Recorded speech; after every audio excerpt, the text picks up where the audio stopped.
This is goodSEX, and you're watching Huggies House Talk. Come on, baby, give it to me.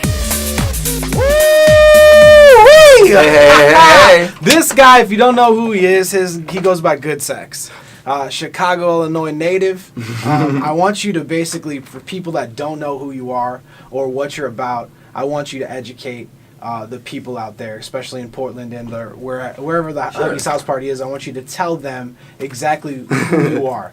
Dude, I appreciate that. And thank you for the opportunity to do this. Oh, dude, this is great. So I got to bring my Chicago home. When Chris Easton told me, hey, man, there's goodSEX coming in from Chicago, you guys might get along. So I think that we definitely will. Totally. So basically, the idea is that, well, first you see goodSEX, you see the name, and you're like, this egotistical motherfucker, he must be... Can I swear? Yeah, please. The more curse words, the better. This egotistical motherfucker, he must think that he's just amazing at sex. And really, that's not what it is.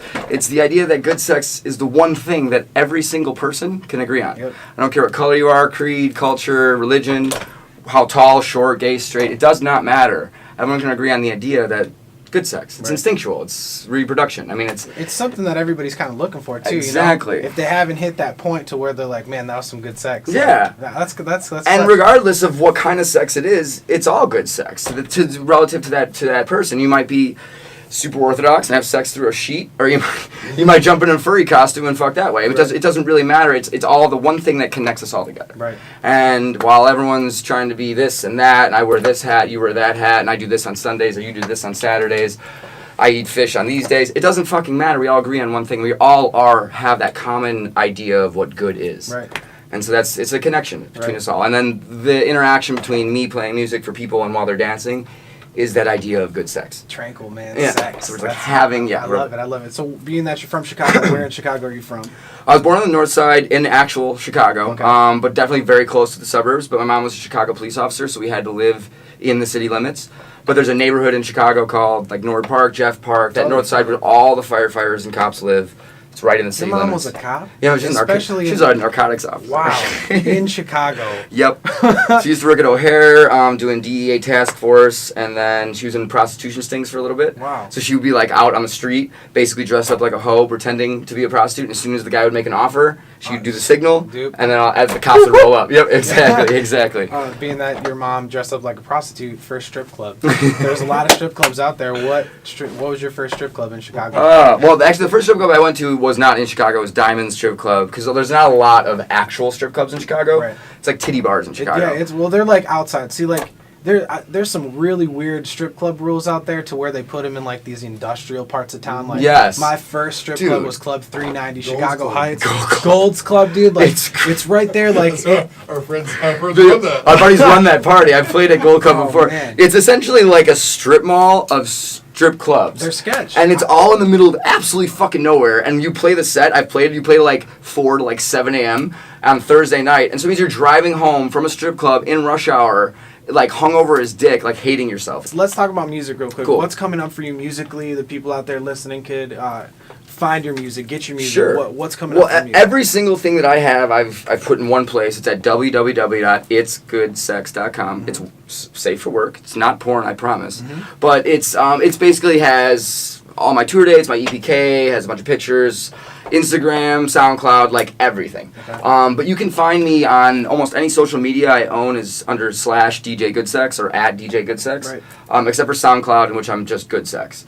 Do you produce your own music? Yeah. Okay, so I'm a producer as well. Awesome. So Pro Tools, Logic, Ableton. So I'm mostly on Ableton. I do some like mixing and mastering stuff, or I don't do my own mixing and mastering, but I do partake in it. Right. I'll be there. I just don't have the skill set yet. And it's tough too when you're mixing and mastering your own stuff. Like you just listen to it for 3 1 months million at a time, dude. Yeah. Like how can I take something that I love so much and then try to mix it, then try to master it? Right. You need another set of ears. Fresh ears. Yeah, totally fresh ears. And I've been doing.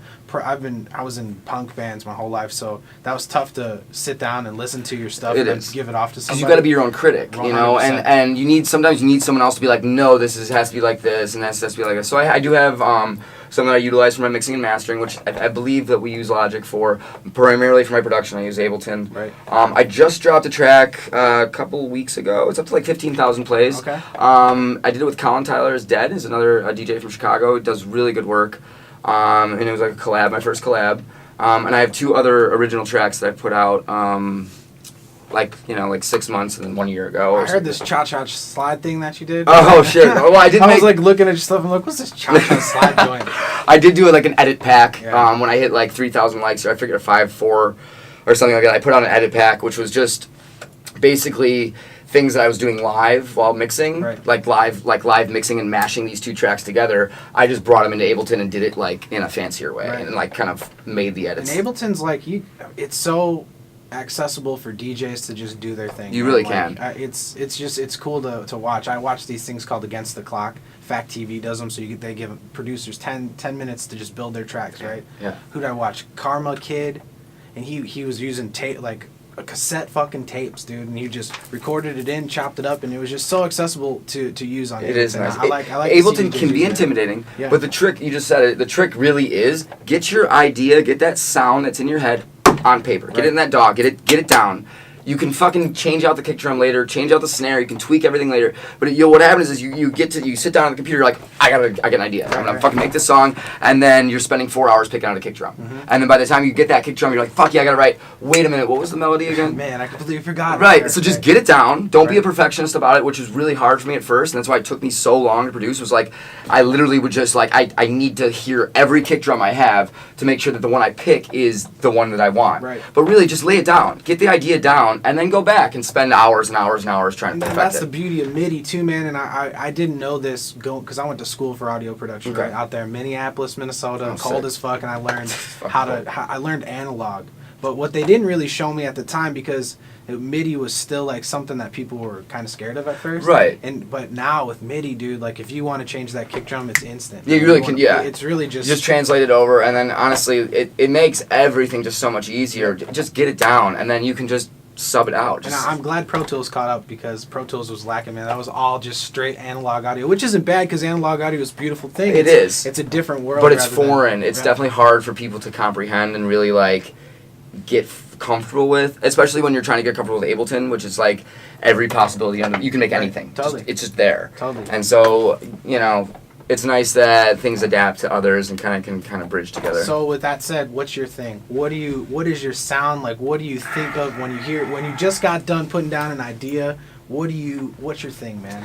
Honestly, it happens a lot. I'll be like in the shower, I'll be like walking around, and I'll just like think of a sound, and it all starts or stems from like a hum or a sound or like a melody. Usually I don't start with my drums. It's because I'm not a drummer. I played guitar and bass in high school. I was in a screamo punk rock band when I was in high school. I feel like there's something about being in a screamo punk rock band where I meet a bunch of fellow DJs or producers, and they're just like, man, I used to like scream to the mic.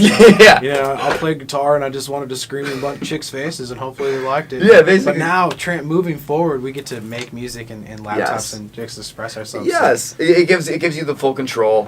I started playing guitar. I started playing piano when I was young because I had like long ass fingers, and then that kind of got boring. But it provided like the basis of my musical information. And then I moved to guitar, which I was decent at. I was comfortable. I was able to play like teach me this song, I could play this. Like teach me that, I could play that. But when I wanted to play in a band, I moved to bass. And we had a really good guitarist, and they were basically like, all right, Joe, you're good at guitar, but you're probably really good at bass. Man, dude, there's only four strings. We're playing metal music, and it's basically in drop Ds. So. Exactly. I'm not super coordinated. I wasn't like ever into sports. I could run fast. I could swim fast. I can't fucking walk and dribble a ball at the same time, though. It's tough. It's really tough, dude. It hits my feet. I don't know. So what's your thing? Like where now? Sound. Honestly, I want to shake the audience with a different sound. I want to change your perception of what you think the normal or what is cool or popular right now or what's in, and I want you to be like that, like where you like take a step back and like, holy shit, like what is that? If you're standing at the bar, you're drinking your drink, you're talking and you're dancing or whatever, and if I can play a song or make a song that makes you turn around and be like, what? Damn, like, all right, that's what I want. I want something new, fresh, but catchy, and like soulful, and something that has that funk and that vibe that it's all sex. All sex is good sex. So really there's no limit to like what I want to do. It's just what am I feeling at that moment? Right. I guess. Right. And going back to Chicago, let's talk about some Chicago legends, dude. I'm from Chicago, Illinois as well. Fuck like yes, I said, man. I was so excited to hear that. The very first time I was telling Chris, he's the owner of Madhouse, by the way. He's dope. Shout out to Chris. Yeah.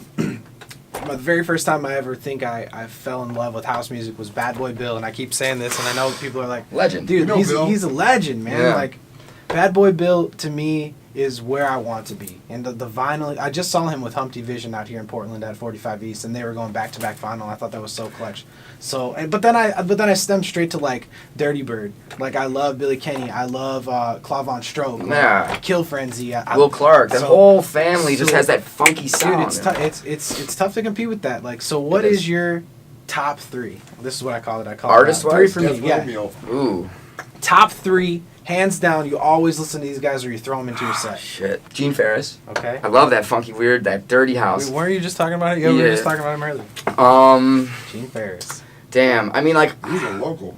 yeah, and he's a local, but I like where he goes with his house music. Because he's not afraid to just be like, just make music literally about what we're all doing Right, at right. these house parties. I mean, to be honest. Oh yeah, 100%. Which is Yeah. edgy, which is tight. It's like, I like it. It makes sense. Claude Von Stroke. That whole honestly, I can't say Claude Von Stroke. I'll say Dirty Bird. Okay. I will package that as one. because they all have this. I don't know, man. They fit into a group, but at the same time they're all unique. Number one. But like, and I want to pick like a trap and a bass artist, but it's hard for me because it's one of there's really not one that is just consistent enough, playable wise.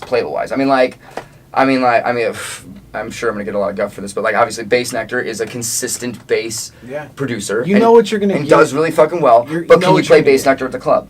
Not really. Can you play Bass Nectar at a festival? Maybe. Certain tracks. Yeah. But it's like you can't really at the same time because when he plays all his music, he's playing this vibe and this energy that's all together. And if you're mixing different things all together and you drop a Bass Nectar track and it doesn't really have that Yeah. flow, it's just not going to sit well.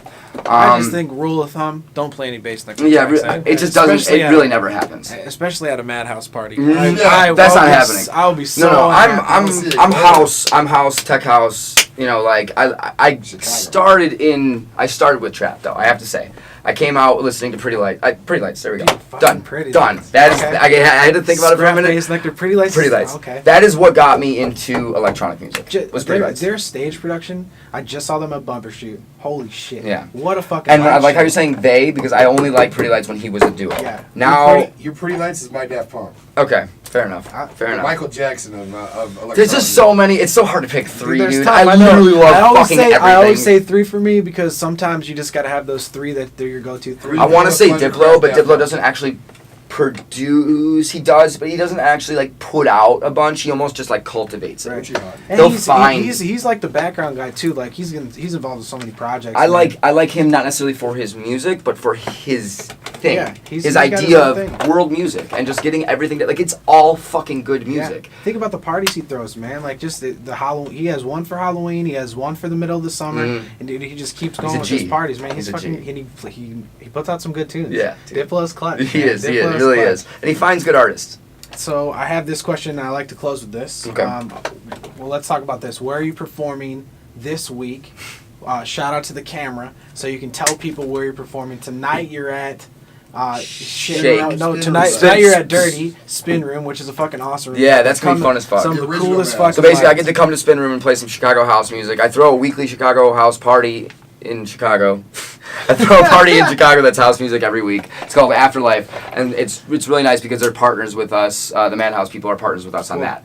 cool. So we'll share artists back and forth, and it's really cool to be able to bring what they want because I know they want. I love to play house music, but I get to bring a different flavor of that. Totally. I get to bring like Chicago house and shit, and so I get to play some songs that maybe they haven't heard before, or it's. And let me tell you, that's weird. Just me and Chris were talking about this earlier. That's called educating, man. It's time to educate the people. Thank you for doing that. Dude. Because Don't my regurgitate, educate. Yeah, Exactly. Well, it is a back and forth too. Because while I'm learning a lot, well, you guys are learning a lot from my Chicago house, quote unquote. But at the same time, I'm learning a ton from the environment in Portland and the music scene in Portland. And every time you play a different city, it's really cool to be able to observe that and it's such see what makes it's people such dance. a transplant city here, man. Like I don't know where house music would go successfully here that isn't from someplace else. Like nobody from like straight up Portland is like, man, I'm a house DJ. It's Like, tough. It's somebody that's from Chicago or somebody that's from Sacramento or somebody that's from Seattle that's learn moving from here. them. Yeah, Yeah. they're just learning from those people and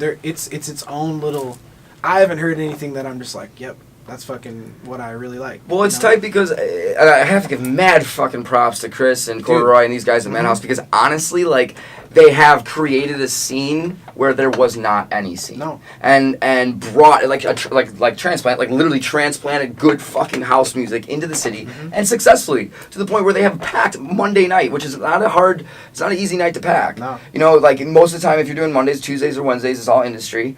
And so you have to really like captivate that audience. And industry people are very hard to captivate because they know good music. They hear it all the fucking time. And they know what they like, they know what they don't exactly. like. And they hear people train wreck all the fucking time, so they know.